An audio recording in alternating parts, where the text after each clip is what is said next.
L'histoire est pleine de dates, d'événements, de batailles, de décisions politiques. Mais parfois, elle nous réserve des enchaînements si étranges, si improbables, qu'ils paraissent presque écrits à l'avance. Des coïncidences si précises qu'elles donnent froid dans le dos ou laissent deux songeurs. Voici le top 10 des coïncidences historiques les plus troublantes.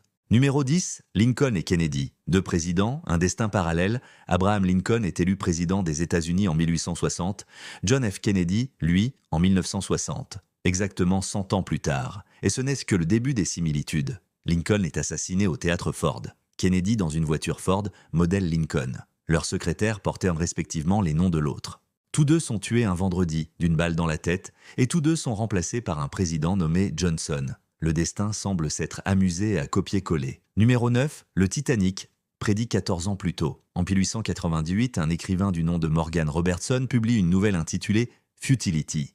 Il y raconte le naufrage d'un paquebot géant, le Titan, réputé insubmersible. Il heurte un iceberg en plein Atlantique Nord, manque de canaux de sauvetage et sombre avec des centaines de passagers. 14 ans plus tard, le Titanic coule, dans des conditions presque identiques. Nom du navire, taille, nombre de passagers, itinéraire, vitesse, tout y est. Une prédiction ou une vision troublante de l'avenir. Numéro 8, l'homme qui a survécu à Hiroshima et à Nagasaki. Tsutomu Yamaguchi se trouvait à Hiroshima le 6 août 1945 pour un voyage d'affaires. Il survit à la bombe atomique et rentre chez lui, à Nagasaki. 3 jours plus tard, il subit une seconde explosion nucléaire. Il survit une nouvelle fois. Cet homme est officiellement reconnu comme le seul survivant documenté des 2 attaques atomiques.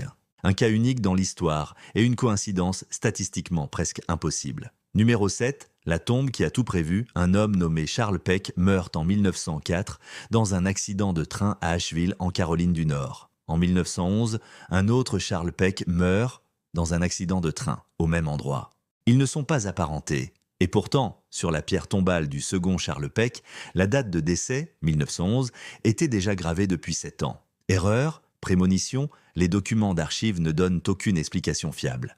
Numéro 6, le jumeau tragique. En 1975, un jeune homme meurt à Chypre, renversé par un taxi alors qu'il circule en scooter. 1 an plus tard, son frère jumeau meurt de la même façon. Même rue, même scooter, même chauffeur de taxi et le même passager dans la voiture. Une répétition si parfaite qu'elle en devient presque surnaturelle.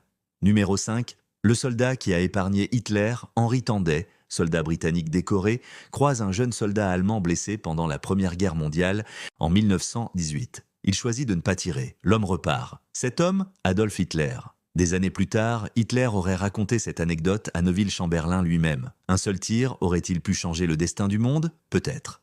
Numéro 4, les 2 Denis. En Finlande, en 2002, 2 frères nommés Denis meurent à vélo, percutés par une voiture. 1 an d'écart entre les 2 décès. Même vélo, même intersection, même conducteur, même passager. Le second accident a eu lieu dans des circonstances identiques. Même les enquêteurs n'en croyaient pas leurs yeux. Numéro 3, le bébé sauvé 2 fois par le même homme. À Détroit, dans les années 1930, un bébé tombe d'un balcon et est sauvé par un passant qui le rattrape par réflexe. Une histoire incroyable, mais elle ne s'arrête pas là.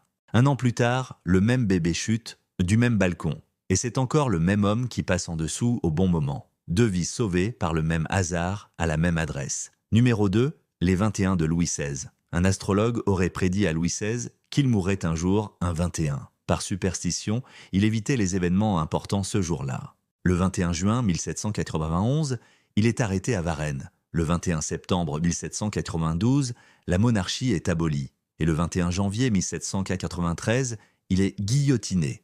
3 dates clés dans sa chute, toutes un 21. Numéro 1, le neveu d'Hitler dans l'armée américaine. William Hitler, neveu d'Adolphe, quitte l'Allemagne et s'installe aux États-Unis avant la guerre. Il s'enrôle dans l'armée américaine pour combattre son propre oncle. Un membre de la famille Hitler portant un uniforme US, c'est déjà ironique. Mais qu'il ait activement combattu le Troisième Reich rend l'histoire encore plus troublante. Conclusion, des destins croisés, des événements prédits, des répétitions incroyables, l'histoire n'est pas qu'une suite d'actions logiques. Ces coïncidences nous rappellent que le hasard, parfois, semble écrire un scénario. Et vous, laquelle vous a le plus marqué? Abonnez-vous à Mythe ou Vérité pour d'autres récits que l'on peine à expliquer.